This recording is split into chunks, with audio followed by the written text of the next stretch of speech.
Welcome to another episode of The Learning Curve. I'm your host, Juliet McLeod.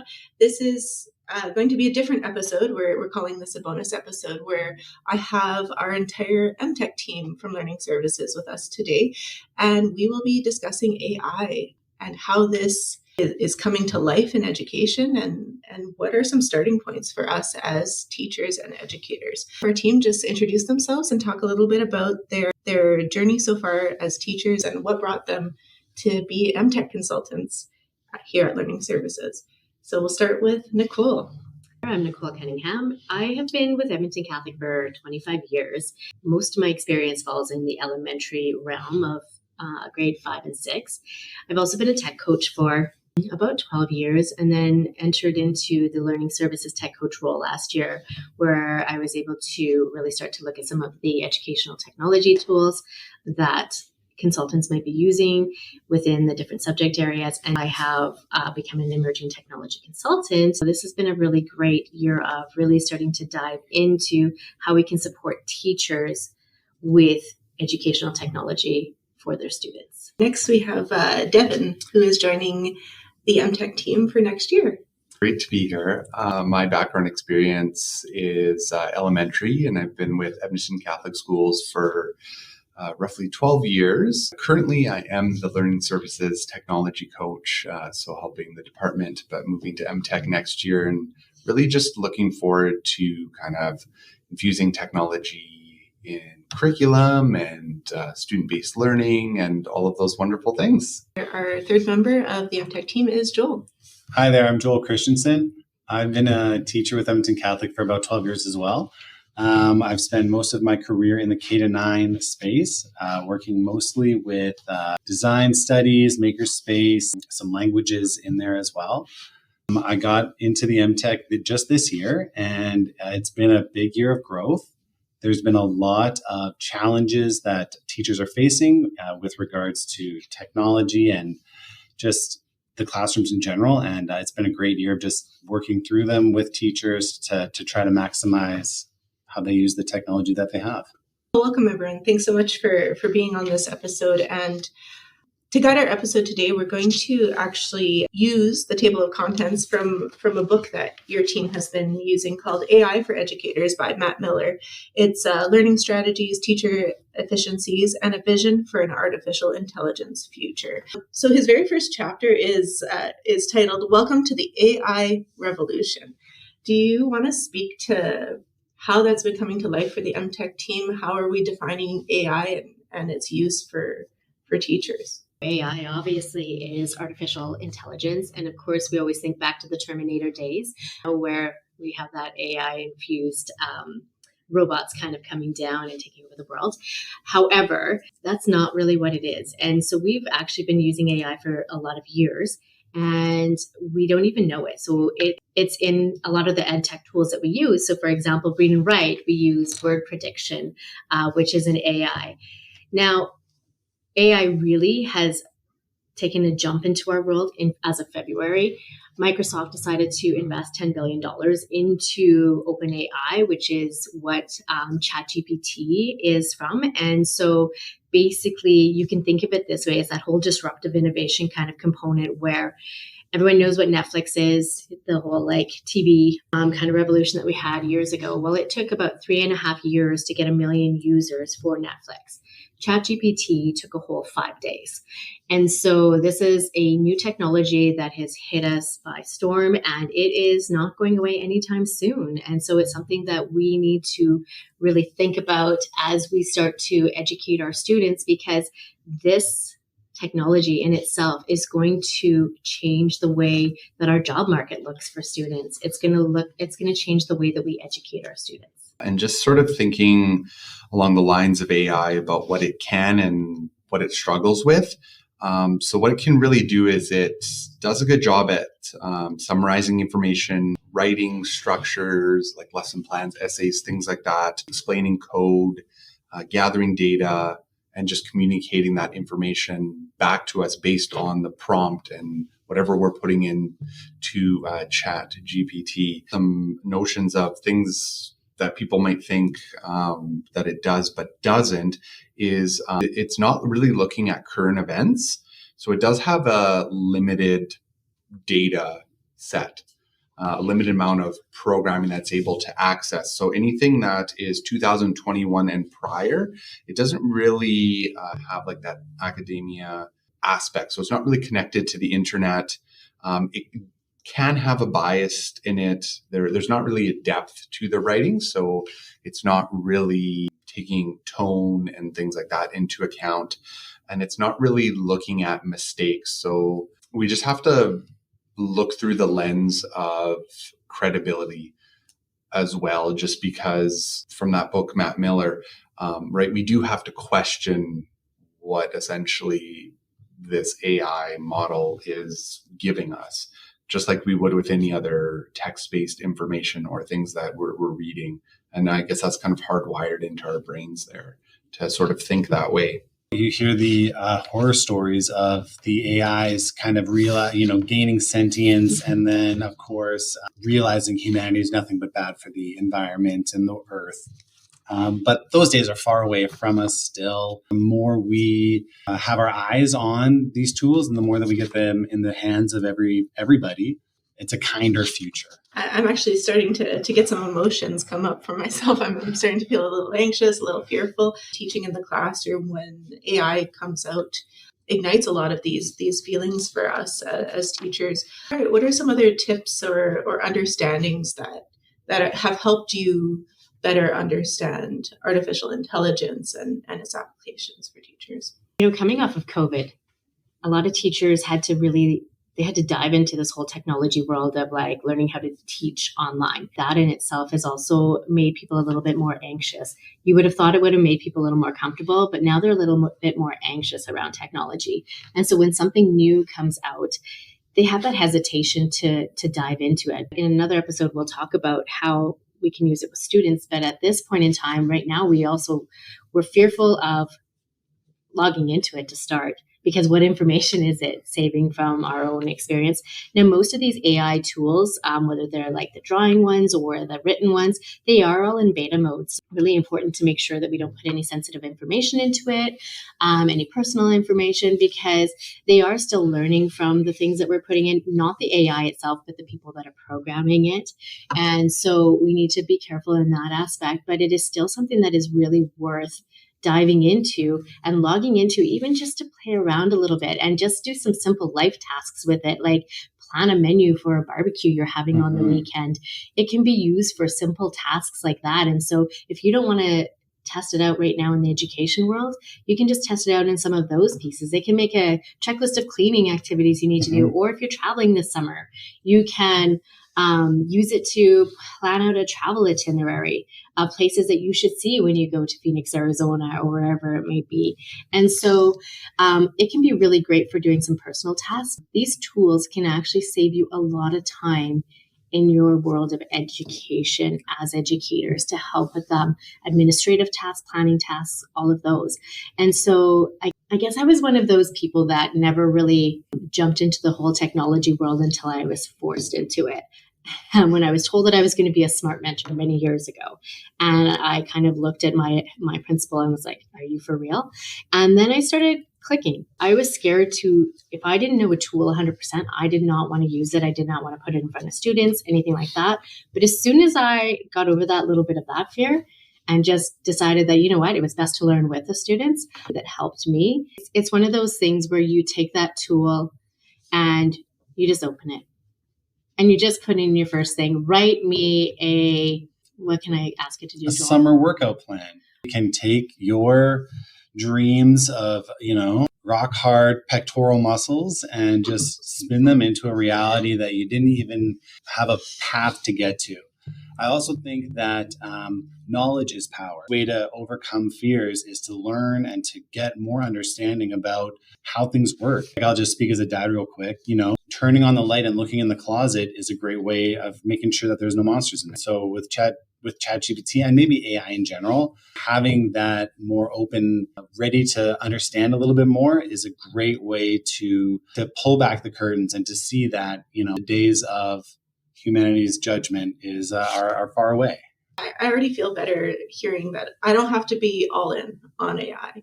I can wade into the water. I can just dip my toe in. I don't even have to use it for my career. I don't have to even bring it into teaching, but just kind of exploring it and seeing how these tools could serve purposes in my daily life might open up that window to save time. I heard, Nicole, you brought up that issue of time for teachers. I think that's something that's close to our heart as educators, as teachers. We've all lived it. We're at the end of a school year currently as we're recording this episode, and time flies. It sure does. So in what ways can AI help with time for teachers? I can definitely jump on that. Nicole and I specifically looked at just impacts on teaching. And one thing that we really found useful for kind of just AI in general was this whole idea of it being a example generator for teachers to use. So basically just like an example machine, putting that into the prompt so we can establish some criteria for maybe something that we want to use in the classroom or a lesson, an assessment, things that we want to review. That whole idea of the ways we can simple with lesson plans and then how it kind of spits out all of these ideas. Going back to that authenticity and checking piece, obviously as educators, we aren't just going to take it at face value of what it spits out. We are going to critically look at it. We're going to know the audience in front of us and really think about those types of things. As educators, we really, review things, adapt to kind of whatever needs are put in front of us. Call to Pedagogy puts out this, they have a podcast on ChatGPT in particular being used as an example generator. And they talk about kind of the process for that. So establishing the criteria, coming up with a prompt, reviewing it, so putting your expert lens on it, prompting it again, reviewing, adapting it, all of those components. How many times have we as educators been looking for that just right story or that paragraph that has all the errors in it? So, when you take a paragraph, you have to make it up from scratch in your brain. You can actually just ask it to make you up a paragraph that has errors in capitalization and punctuation, and for a grade 3 student. And so you can even put a grade level on it and it will come up, and you can even put a theme. So you can say, hey, a paragraph on bug, something in that regards. We were making the Discovery Education boards, building those out for the K-3 new curriculum, and having to look at those cusps and wrap my head around what it's asking and what information I should focus on took forever. And not to say that I use what it was, but when I put that understanding into ChatGPT and asked it to kind of unpack it for me, I could then understand better where I should go to look for sources or what is going to be appropriate. Elite level professional mind that I have to not just come up with something, but to think about how I can apply that. And so as we unpack a new grade or we unpack this new curriculum in Alberta, for example, we can use that to help build some background because there are not a lot of resources out there right now for us. And so they're being built. And like Joel said, put that procedure into ChatGPT to get a little bit more background information rather than having to go into Google, do a search, read through 6, 10 different articles, different resources of information. This is already pulling for me all that information together. For example, parameters of information, 175 billion different sites, right, of public information. As Devin had mentioned earlier, some of it might have bias, some of it might have inaccuracies. And so it's also really important to have that lens and to be double checking that.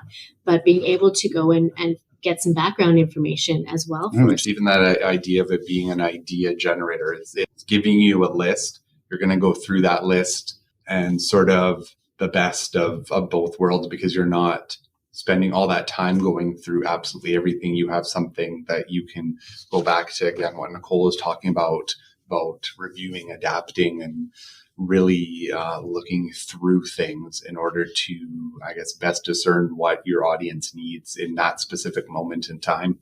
And that's where that continued practice comes from, right? Because what I have learned using ChatGPT is that I can ask and continue to refine it if I'm not happy with what it's giving. It's like an ultimate collaborator because it never gets frustrated when I don't understand and it doesn't, shake its head at me but it just continues to like allow me to try to wrap my head around what it thinks I want.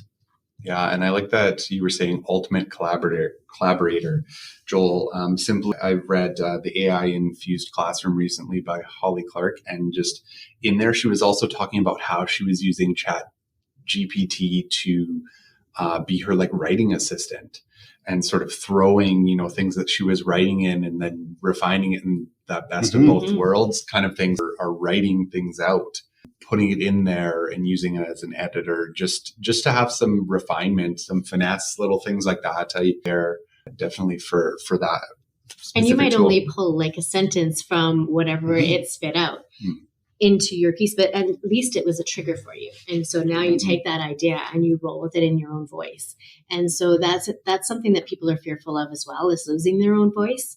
And with AI, you can take your paragraph that you made or your newsletter for parents, and you can put it into there and you can ask it to refine it and make it a little bit better so that you don't lose your voice. Or simpler. And all of that component. And so then it just helps to make things better for you as well. You've used it a lot in assessment and, building your success criteria and your learning intentions and all of those pieces. And instead of that taking you 2.5 hours, you could legitimately do that backward design in 15 minutes.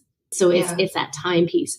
We as educators we're lacking on extra time. We don't have it. We don't have it in our worlds. When we go home, we have our personal lives.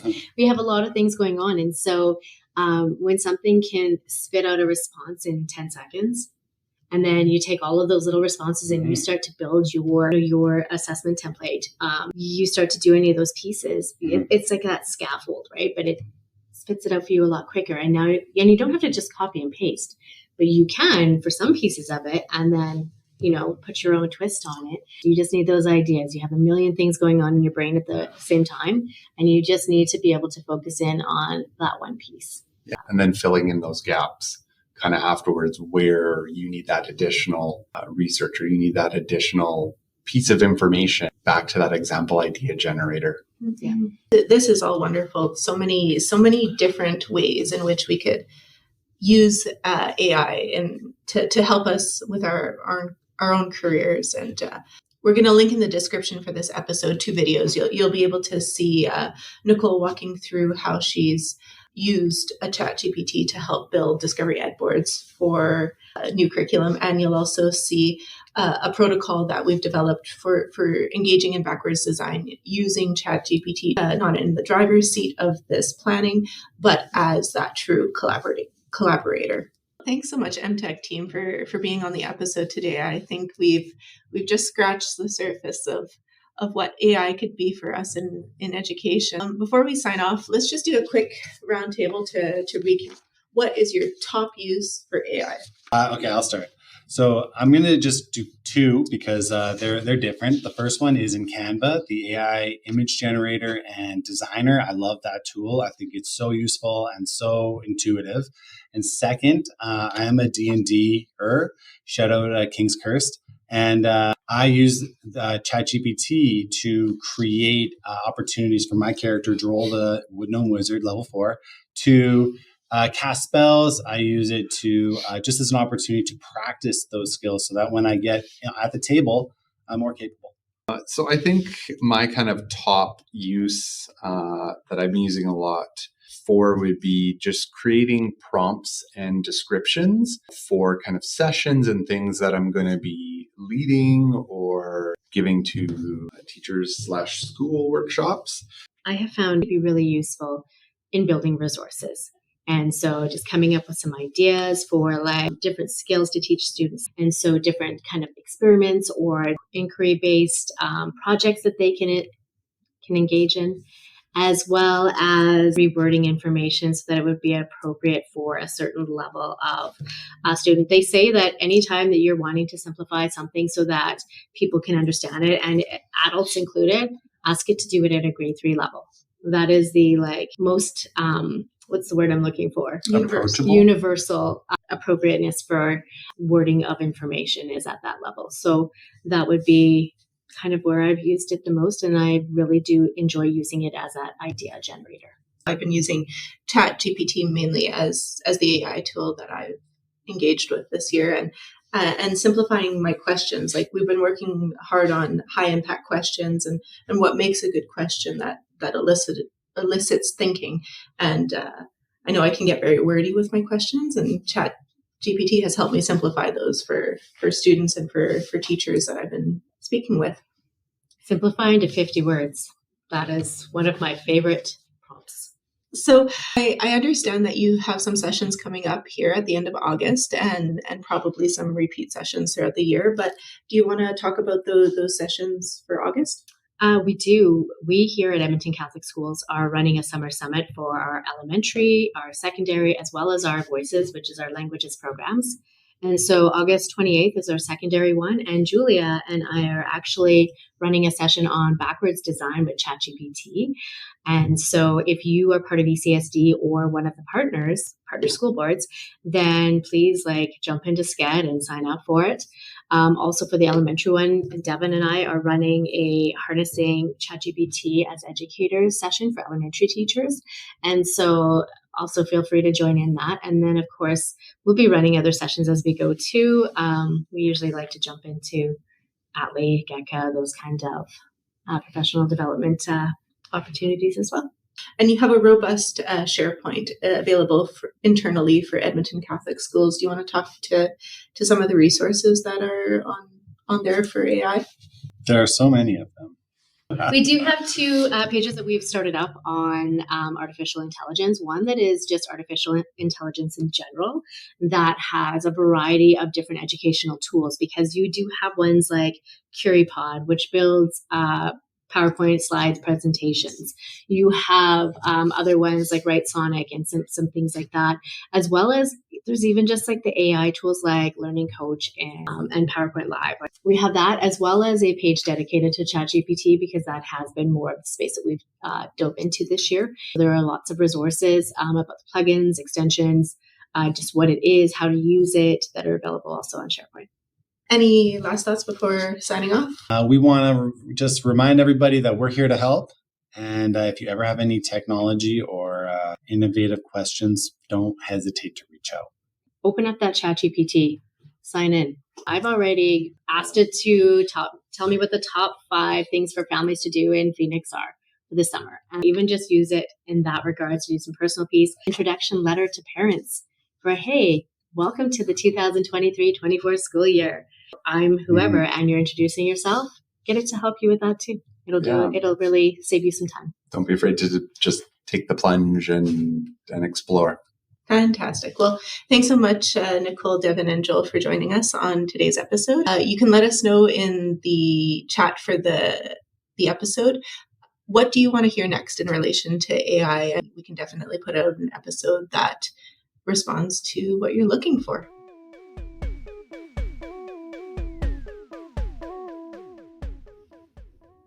Okay, so ChatGPT can do anything for us, but it won't do that. We have so many good intentions as teachers. We truly care for our students and their learning successes. We know that to be effective, we need to plan. And when looking at high-yielding planning frameworks, backwards design or planning with the end in mind stand out. These frameworks both begin with looking at the learning outcome to define what student mastery can look like. Then, building out learning intentions, success criteria, learning experiences, and assessments that are truly blueprinted to the learning outcome. But let's be real, backwards design takes forever. Can ChatGPT help me design a unit where I start with the learning outcome to write learning intentions, success criteria, and evidence of learning that goes beyond quizzes and exams? We're going to put ChatGPT to the test. Can it behave like an assistant or a collaborative partner to help me backwards design a science unit for grade 8 students? Specifically, we'll be looking at Unit E from the Alberta Education Program of Studies, which focuses on water systems and the environment. We encourage you to view the video for this episode, as it includes a sped up footage of my interaction with ChatGPT. So, first, let's start with my understanding of backwards design planning and the process I would use without an AI tool. I would begin with identifying the learning outcomes by opening up the program of study. I would read the front matter and decide to focus on general outcomes and their relationship to that front matter to determine the specific learning intentions I want for my students, success criteria, activities, assessment, and resources that will help me and my students achieve those goals. It's an effective approach because it ensures that all the activities and assessments are aligned with the desired learning outcomes, and it helps me focus on what my students should know and be able to do as a result of the learning happening in that unit. So let's look at some specific examples of how I used ChatGPT. So to create a learning outcome for Unit E, I asked ChatGPT to write a learning intention for the first general outcome, and with further prompts to refine the output that it provided, ChatGPT responded with student-friendly learning intentions such as, we are learning to find out where water is located in different parts of the world and how it moves through the learning environment. And we are learning to understand what water is made of and what it looks like, or how it behaves under different conditions. These learning intentions were based off of the general outcome, describe the distribution and characteristics of water in local and global environments, and identify the significance of water supply and quality to the needs of humans and other living things. I then had to use my professional judgment to refine and clean the output by ChatGPT. So I copied and pasted these over into a planner that I had designed to help me work with these. And I was able to refine them and until I was satisfied that the learning intentions that ChatGPT outputted were truly in line with the learning outcome from the program of study. I then wanted to create some success criteria for this learning outcome. So I asked ChatGPT to write I can statements for the following learning intention, and then I fed it the learning intention. ChatGPT responded with statements such as, I can identify different sources of water in Alberta, Canada, and the world. And another I can statement it outputted was, I can explain how water moves through the environment, including the water cycle and the effects of weather and climate on water distribution. So again, I had to exercise my professional judgment, and I edited the success criteria so that it aligned with the learning outcome. I wanted to make sure that these success criteria, these I can statements, were measurable and were truly statements that my students could understand and interact with. So finally, to create specific prompts or assessment tasks for a lesson or activity, I asked ChatGPT to generate evidence of learning that can be collected in a 55-minute lesson on the following success criteria statements. And I fed it those 2 success criteria statements. And ChatGPT responded with ideas such as exit tickets, class discussions, graphic organizers, observation, questioning, and collaborative projects. I did think that this was too much for a 55-minute block, so I was selective in choosing the activities that fit my teaching style and my time limit. Once again, I reviewed my selection of learning experiences and refined them as needed to ensure that they are aligned with the learning outcome and success criteria. But now I needed something tangible. I need something tangible that I can give my students to guide their thinking in the classroom. So I asked ChatGPT, using all of that good information, the learning outcome that I had fed it, the learning intentions it outputted, and the success criteria, to generate an exit ticket with a prompt such as, ChatGPT, can you design me an exit ticket that assesses the following success criteria? And I fed it the success criteria and the learning intention. ChatGPT responded with prompts that I could easily write on the whiteboard for my students, and they weren't bad. They were actually prompts that I think I would actually use in person. So the first prompt was, name 3 different sources of water you learned about today. And prompt number 2 was, draw a diagram that shows how water moves through the environment, label the different stages of the water cycle, and provide a brief description of each stage. Okay, so now I wanted to see if it could design me something beyond prompts. So I asked it to generate me a graphic organizer I could give to my students. And ChatGPT spit out instructions for what to include and how to design a graphic organizer. And honestly, these were better than I could come up with on the fly or in that short of time. And I could simply pop it into a graphic organizer with some images to support. I also asked it to generate a collaborative learning activity, and it gave me the instructions that I could give my students and a list of materials needed. I even asked it to write me several question prompts that I could use to drive thinking forward while I circulate and observe my students during the collaborative activity. So, can ChatGPT help me backwards design a unit? Yes, I'm confident to say yes, it can. What would have taken me a couple of hours of dedicated planning time to fully flesh out and align my teaching experiences and learning experiences to the learning outcomes in the program of study, I completed with ChatGPT in 30 minutes. Is it perfect? No. But I think for a new teacher who is overwhelmed with where to start, or a teacher who's given a subject or grade level they have never taught before, ChatGPT is a powerful support for teacher planning.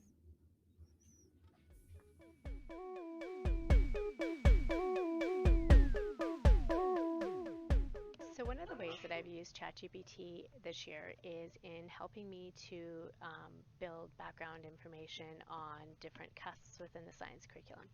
And so the first thing that I always do is I come on over to my ChatGPT and I open up a new chat so that I have this. You'll notice on my left-hand side that I have like threads. So I have grade 6 space, grade 5 space, so that I can continue building in that whole thread idea. Then what I do is I go over to the new Learn Alberta curriculum and I go into the organizing idea that I'm looking for. So it's space and the learning outcome. Students analyze and represent celestial bodies of the solar system.